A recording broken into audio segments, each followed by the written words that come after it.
नमस्कार। इसके पूर्व वाले पाठ में आपने शुक्र के शुभ और अशुभ अष्टक वर्ग के विषय में पढ़ा। वर्तमान यह जो पाठ है वह 64वां पाठ है जो शनि के अष्टक वर्ग से संबंधित है और उसका यह पूर्वार्ध वाला वीडियो है। इस पाठ में मूलतः शनि के अष्टक वर्ग से संबंधित जो भी तथ्य हैं अर्थात जन्म कुंडली में प्रत्येक ग्रहों से और लग्न से वर्तमान समय में शनि किस किस स्थान पर बैठा हुआ है और वह स्थान शुभ फल देने वाले हैं अथवा अशुभ फल देने वाले हैं, उनकी चर्चा इस पाठ में की जाएगी। आप इस पाठ से संबंधित जो मूल श्लोक है उसको देखें, उसके अन्वय, उसके भावार्थ, उसकी संस्कृत व्याख्या, इन सभी को समझने का आप प्रयास करेंगे। स्वात् सौरिस्त्रिसुतायारिगः कुजादन्त्यकर्म सहितेषु स्वायाष्टकेन्द्रगोर्काच्छुक्रात् षष्ठान्त्यलाभेषु। अब आप इसका अन्वय देखें। स्वात् सौरिः त्रिसुतायारिगः शुभः भवति। कुजात् अन्त्यकर्मसहितेषु शुभः भवति। अर्कात् स्वायाष्टकेन्द्रगः शुभः भवति। शुक्रात् षष्ठान्त्यलाभेषु शुभः भवति। इसकी संस्कृत व्याख्या आप देखें। स्वात् अर्थात स्वस्थानात्, अपने स्थान से। सौरिः शनि, शनि को सौरी शब्द जो है शनि का वो बोधक होता है क्योंकि वह सूर्य का पुत्र है, इसलिए सूर्यस्य पुमान अपत्यः सौरिः, जैसे कुंती का पुत्र कौन्तेय होता है उसी प्रकार से शनि, सौरी अर्थात शनि, सूर्य के पुत्र के कारण। त्रिसुतायारिकः, त्रि अर्थात 3, सुत अर्थात 5, आय अर्थात 11 और अरि अर्थात 6, इन स्थानों में शुभ होता है।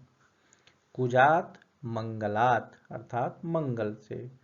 अंत्यकर्म सहितेषु, अंत्य अर्थात 12, कर्म अर्थात 10 स्थान, सहित माने इनसे युक्त हो, अर्थात जो पूर्व के बताए गए हैं 3, 5, 11, 6, इनसे युक्त 12 और 10 स्थान युतेषु स्थानेषु शुभः भवति, स्थानों में शुभ होता है। अर्कात् सूर्यात् स्वायाष्टकेन्द्रगः, स्व अर्थात द्वितीय स्थान, आय अर्थात 11 स्थान, अष्ट अर्थात 8वां स्थान और केंद्रगः अर्थात केंद्र स्थान 1, 4, 7, 10, इन स्थानों में शुभ होता है।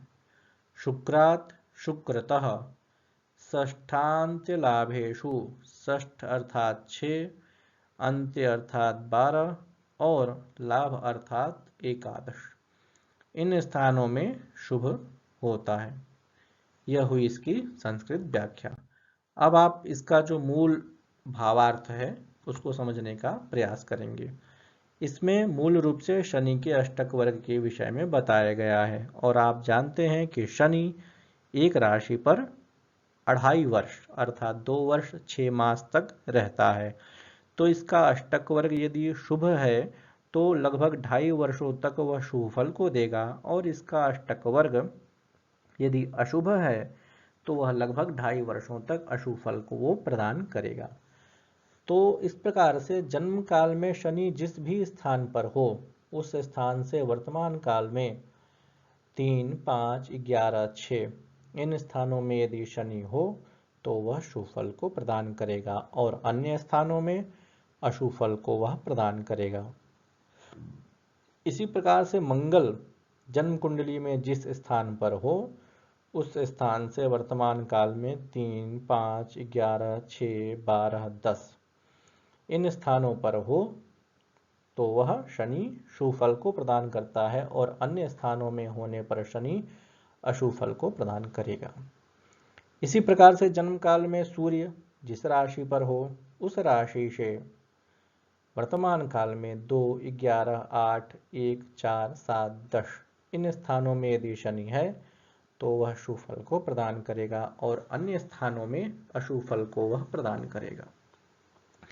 इसी तरह से जन्म कुंडली में शुक्र जिस भी भाव में है, जिस भी राशि में है, उस भाव से अथवा उस राशि से वर्तमान समय में 6, 12, 11 इन स्थानों में यदि शनि है तो वह शुभ फल को प्रदान करेगा और इसके अतिरिक्त अन्य स्थानों में यदि शनि है तो वह अशुभ फल को प्रदान करेगा।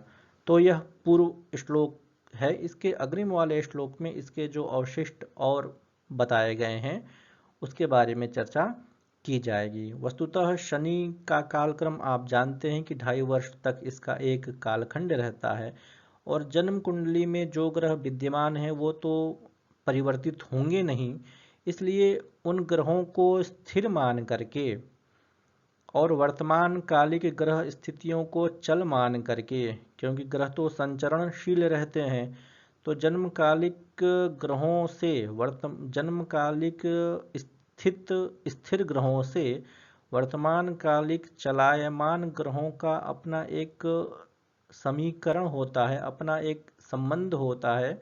वह संबंध अशुभ है अथवा वह संबंध शुभ है, उसी की परिगणना इस अष्टक वर्ग पाठ में की जाती है। तो शनि का विशेष रूप से अष्टक वर्ग चिंतन करना चाहिए, क्योंकि लोक में शनि की जो 7.5 है या शनि की जो ढैया है वह अत्यंत प्रचलित है।